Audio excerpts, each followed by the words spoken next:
up, though? Welcome to Woman Crush Every Day, where we discuss queer media, especially when it is black and especially when it is woman. I'm your host, Tang B, aka Sean B. Scribe. And I'm your host, Allison, aka Al Wu. And today we are going to discuss Pariah, Black History Month, so you know we're going back into the archives. Absolutely. But before we get into all that juicy goodness, make sure you subscribe to the channel because that's what we do. We drop these hot ones every week going into the Black woman queer canon. So it's a beautiful thing. And if you're into that, subscribe and get those notifications. You definitely want to hear that ding when we drop it. You feel me? Yes. So we are going to get into Pariah, the 2011 film written and directed by the none other than Dee Rees. Dee Rees. Yo, honestly, I'm glad that we can get into this film because in a lot of ways, this was...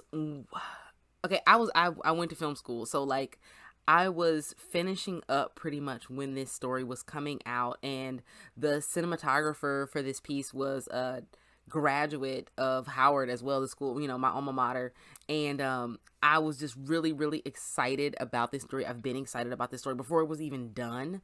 Like, Dee Rees came to Howard and like spoke to us and like all that stuff, so it was really, really amazing to be around in that early, you know, pre-production phase, you know, of the film. So that's amazing because I feel like so many people have a connection to this film because it was this pivotal movie to come out to feature these Black, dark-skinned, masculine, and like STEM lesbians living their life, and everybody has this connection to it, but then for you to have this like pre-production connection to it, that's really dope. I was so excited because, you know, actually the film was done as a short film first, and then they like got the money for it. You know, they were able to get the rest of the funds by using that short as a teaser pretty much. Okay.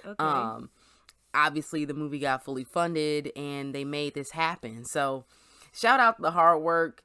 Absolutely. And bada boom. Boom. All right. Well, let's get into it. What was your favorite scene? So in this movie, I feel like my favorite scene, there were two favorite scenes I had. The first scene just starting off a film with my neck, my back, like off rip, we already are in a place where I want to be. Like, thank you. We all want to be there. We're in the strip club, you know what I mean? And we see our main character, Alike, and her friend, Laura, in this strip club, watching these women dance. I felt that so much because I think the first time I went to a strip club, I was like, oh my gosh. Yeah. What? This is amazing.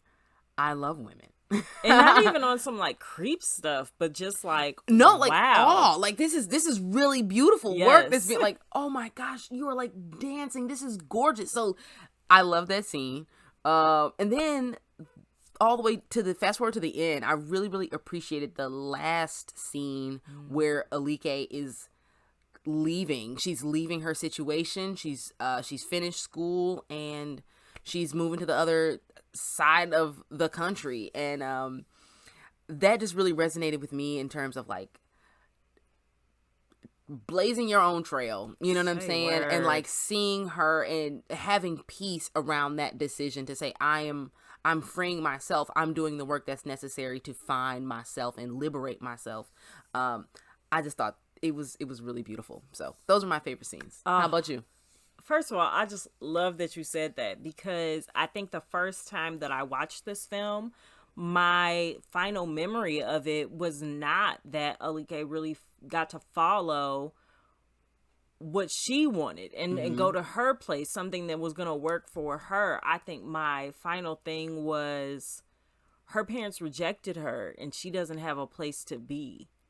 And I think that was just younger me, just not knowing the options available, and having my own fears about, you know, what are people going to say? What is the rejection going to be? Expecting rejection and reading rejection out of the story. But to see it a second time, with adult eyes and with like experienced eyes that are past the coming out point.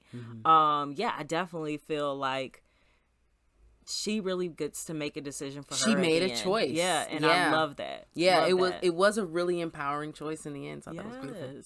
All right. Okay, I have a few favorite scenes. Go for it. So, one scene is when Alike is at school, and off to the side is like a group of girls just kind of talking, you know, being a little bit gossipy, but also talking about who they're into. And one girl, Mika, is saying, you know, she would date an aggressive, and, you know, she like girls. She loves boys, but, you know, she likes girls, and she likes Lee. She likes Alike. And I thought that was so cute, even though she kind of ends up dissing her a little bit.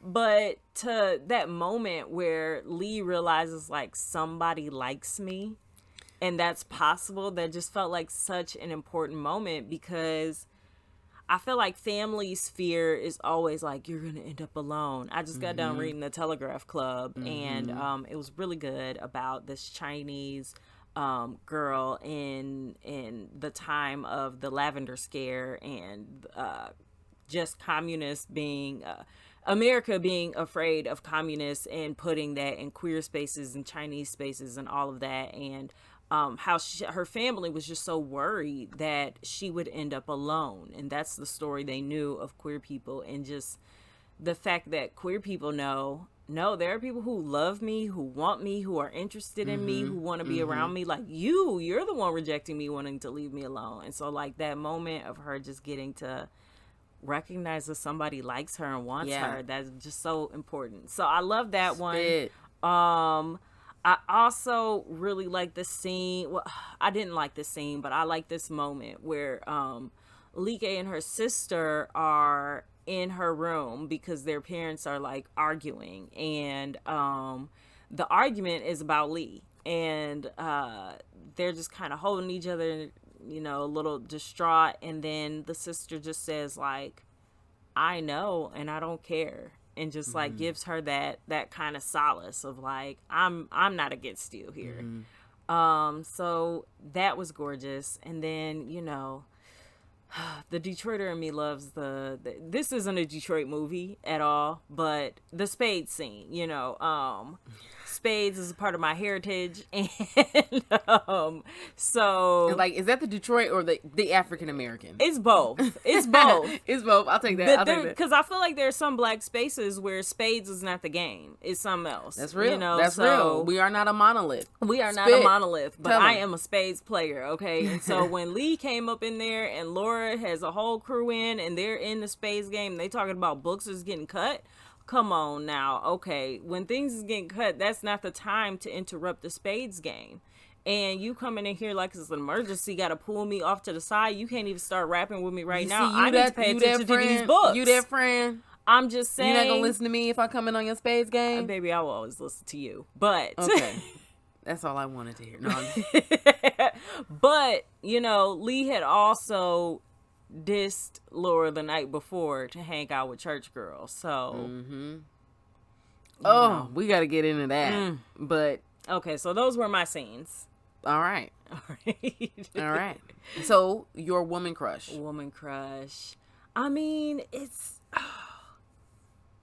definitely Lee. It's definitely Lee, because Lee is just working hard to try to be herself. I think she wants to take Laura's advice about how to dress. I think she wants to be, you know, I think she wants to make everybody happy, but then every time I see her just try to be her, I'm like, that's the best person right there. That's the person we all want to be.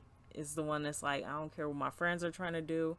This is the vibe I'm on. I don't care what my family's trying to do. This is the vibe I'm on. Yeah, it definitely goes to Lee. That's fair. You know, I feel like I had to tie it up with Laura and Alike, just because I feel like Laura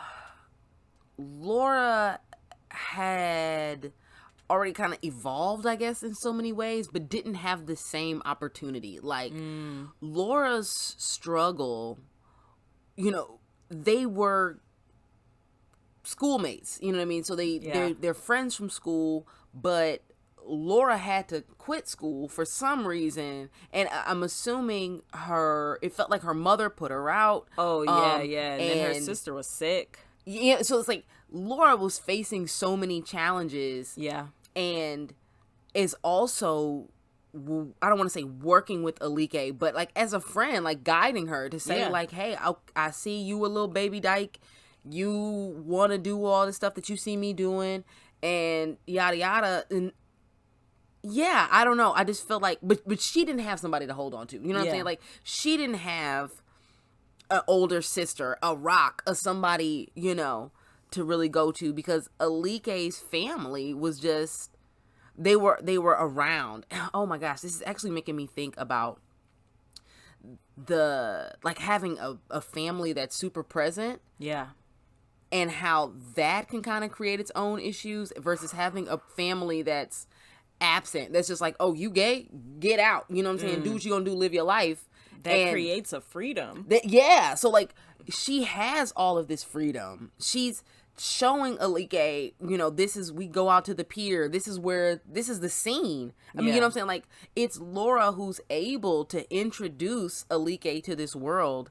But, you know, even though ultimately it's not the world that Alike wants, you know, she leaves New York, but, I don't know. I think my woman crush really does go to Laura. That's fair. Yeah, I see it. Yeah. Yeah. Laura, I want Laura to win, you know? Yeah. Because more than anything, and even when the movie ends, you know, what happens to Laura? I don't know. You know, we know that she gets her GED. Mm-hmm. Congratulations. But her girl just moved to the other side of the whole U.S. Yeah. And is trying to start her life there, you know. So what happens to Laura? You know, she has so much care. responsibility on her. So much, you know, so much. Oh man, you know, I just feel like she was a real one. So that's my woman crush. All right. What can stay? What can go? So, you know, this was definitely one of those films that off top, the visuals, like, this was my first time seeing a film that used colored lights to light black skin in this way. And, I mean, that changed my life. That made Bradford Young my favorite cinematographer. Like, what this dude's fire. I love that this is a gay ass story that's just beautiful. To see this black skin in these beautiful shades, I'm totally here for it. So yeah, shooting black people the way they need to be shot, I'm here for that. That can stay. That can always stay. What else? I also, you know, included like just the execution of the story around like really building the other characters out. You know, I love a good lesbian story with some depth. Yes. Like, build the world for me. Like, why do I care? Why am I supposed to care? And I think this film did a really great job of making us understand all of the things that are happening in not just Alike's life, but in Alike's family's life. Yeah. And why she ultimately had to make the decision she came to make. I love it. It's not just, I want to kiss a girl. Mm-hmm. It's not just, and that is in there too. You know, it's like, there. I love how the I just want to kiss a girl is in there. Yes. But there's so much more behind that. There's so much more of why that's important, why that's a treasure, why that's valuable, why that is inaccessible or accessible now. Like, yeah, definitely. I love it. Yeah. So that's what can stay for me. If I had to go into what can go, I was kind of frustrated by the little sister, because at first I was like, I don't think she looks like she belongs to the family. Like, I'm just like, where does she come from? She looks borderline biracial, and I mean, maybe she could come from another marriage or something, but they didn't tell that story. They told the story of these two very rich chocolate parents and this daughter. I'm like, I don't understand, you know. And I think Alike is doing her thing, but I mean, she is clearly from the continent, you know what I mean? Like, give us, like, come on, man, stop playing us. Give us a real family. And I think now we see that, but I don't think that people are always that sensitive. And I don't know. That stuff matters to me because I'm like, just show a black family. I mean, you like I that disagree. Be happening in my family. Is you get one kid that just don't really ranges happen, but we can agree to disagree on that one. I don't know. I feel like I believe in range, but that was an unbelievable range in the family. I was not a fan of that. But bigger than that, I'm not a fan of just the reality. Like, they go into the scene where they show lesbians not having a place to go. And I think, the fact that they were having these outdoor parties, it's just, it's like there's no clubs, there's no places for lesbians to commune, and it was dangerous out there. Like the cops would shut them down. It was like all kind of stuff, and it's just like, ugh. That's such a reality. It's so real that like lesbians need more spaces, need more places. So all the bothered lesbians, let's go ahead and buy some buildings. Let's go ahead and get some real estate. So that way lesbians aren't out partying all night on the streets. Yeah. I think that can go. Yeah. Y'all gonna have to offer some cocktails that don't cost $11 though if you gonna get everybody in there. So you gonna have to keep some PBR and Corona on deck. I don't know. Yep. Just keep them on deck. Keep it on deck. Just keep them on for somebody. Keep it on deck. All right, what can go? I'm gonna start there. What can go is not really anything from the film itself. It's like things from life. So the dad who was like seeming like he was on board at first, like, no, it's cool. Dress how you want to dress. Just a tomboy. It's all fine. That's my baby girl. Don't matter. Love her no matter what. And then as soon as people start talking, he starts caring and policing and putting his foot down and not supporting anymore. And all the while worried about what people saying, is out here doing business that he also wouldn't want people talking about. Out here cheating, like, and it just broke my heart. So that could go. And then this scene where the mother is telling Alike, it's right after she's come back from the bus. I think she's woken up the next morning, and her mom is just like, put a scarf on your head, wrap your hair up.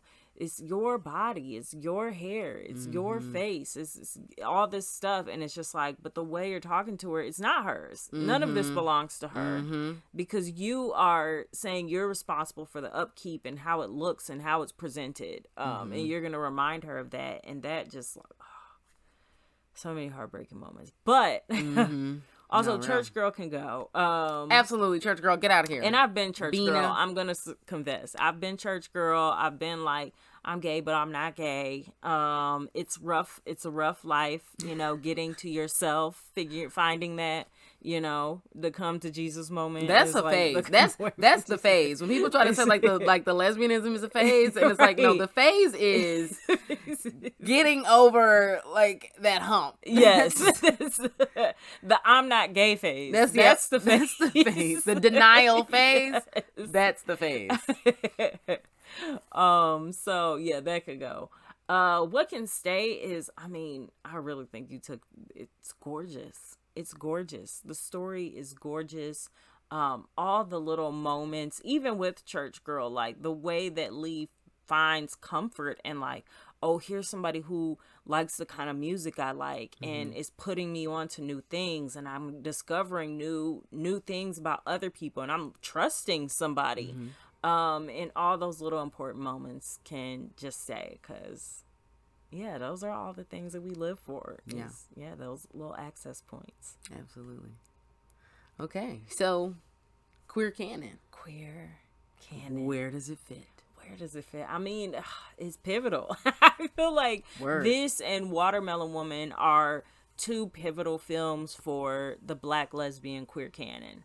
Not only because they're the most well known, but I think because the stories that they tell bring so much nuance and so much familiarity and so much beauty that, they're top tier. And then to have this be a film that is really about what Lee wants. Lee finding herself. It's not about Lee getting the girl, because she doesn't get the girl in the end.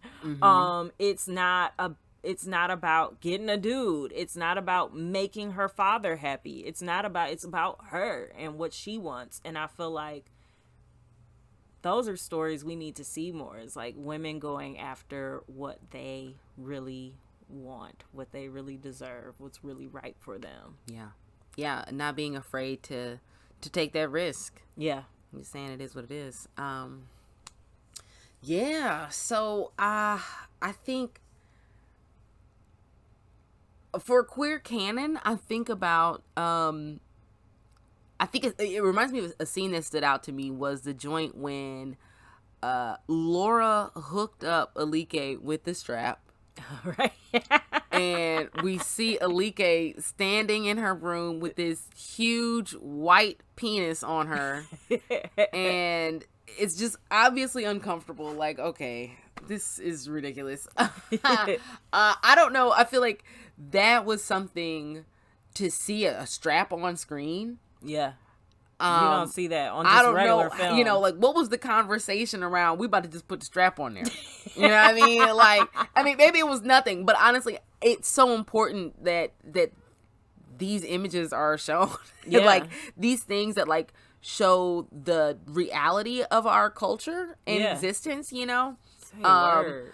And like, it is hard to find a penis that matches your skin color. You know what I mean? And I think for a lot of masculine presenting women or just women who want to use the strap, you know what I'm saying? Not even whatever, you know what I'm saying? All women who want to strap. Like, I think color matters to me. You know what I mean? Unless it's like, it's a part of the whole reality. Story. I think, like, it's like, I don't want all of a sudden I have a purple prosthetic. You know what I mean? Like, that's weird. I would never get a purple arm, so why would I go get this purple piece? You know? So I don't know. I like how they just kind of threw in those problems. You know, the reality of those problems. Yes, I see y'all. So queer canon for that.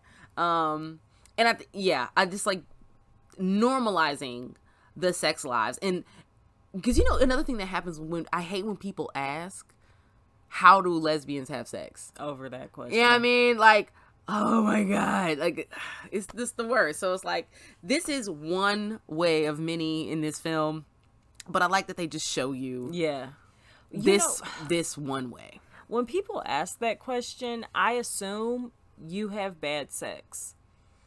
Fair. Because it means you have no imagination. Like, you're not exhausting anything else but penis and vagina. That's all you do. And you just must have terrible sex. There's no foreplay. There's no afterplay. There's nothing else you're employing during. You're boring. Yeah. And for that, I don't feel like I have to give you any knowledge. I don't even have to entertain you. At all. I don't even... You're not gonna. What you gonna do with the knowledge? Nothing. Right. You don't even know what to do with this. Not at all. That's real. And actually, I feel like I have to mention how much I loved seeing Kim Wayans in this film. Yeah. I think as soon as like the first time I saw the short, I'm like, Kim Wayans, what? Remember from In Living Color? Like, I loved Kim Wayans. I loved In Living Color. Super funny. And I think every time I see her, I think about, I don't want to say every time I see her, that's not fair, but I do think about her playing Tracy Chapman in this sketch and In Living Color. Like, go to YouTube, please type in Kim Wayans, Tracy Chapman, watch this fast car sketch. That was my childhood. In Living Color was so much of my childhood, so that's queer canon. Right, you know, like, but yeah, I think Kim Wayans playing a lesbian in that, I just feel like, yes, bring it full circle for me. You know what I mean? Yeah. And also, I mean, in this film, she's like a mother hating her lesbian daughter. Yeah, but not great at all. I still connect her to, like, you know, you with the fam. You know what I'm saying? Like, you are still a cool person, ally, who is, you know, not afraid to engage. So yeah. That's beautiful. That's where it fits for me. To bring it all the way around. I'm glad you had another touch point and that you reminded me, like, oh yeah. So that was fun to go back to that sketch. It was really funny. Yeah. Awesome. So that is Pariah. You should watch it. Absolutely. Where did we watch it? I think Was that HBO or Showtime? it was on one of the It's streaming on one of those, channels. HBO or it's one of those Showtime. premium streaming channels. So yeah, enjoy that. Enjoy that for Black History Month. Go ahead, dig deep. This film came out 10 years ago. Yeah. A little over 10 years ago at this point. But yeah, it's in that dime club now. Like, celebrate this filmmaker, celebrate these actors. You know, I am sad. My feelings are hurt that Laura is like not who in real life. Laura's actor is not Laura's character, and I know that happens for actors, and I'm not asking you to be anything other than yourself. Sometimes it's but just she played nice. it so well. It's almost like the Bet Porter moment when you realize, like, you know, she's not gay. She's not living that lifestyle for you, and you're like, dang, I thought. But she's so convincing, very convincing. And I loved it through the though. Camera. It was so good. Yeah. Okay. All right, I'm done. All right. Enjoy Pariah. We will see y'all next time. Thank you so much for watching. Don't forget to subscribe. Also, Al Wu dropped some brand new music. We did. Yeah, we just dropped a project. It's called Game Day. So stream that. Look for Al Wu King Call, KINGKVLL. Actually, we'll have all the stuff in the description. Yes. So yeah. Stream Game Day. New music right now. Definitely. And if you messed up Valentine's Day, listen to Go Crazy. You know, So Crazy. Listen to So Crazy. Listen to it because, I think it'll bring you some Valentine's joy. Some yes, V-Day absolutely. feels. All right, y'all. Peace. Peace.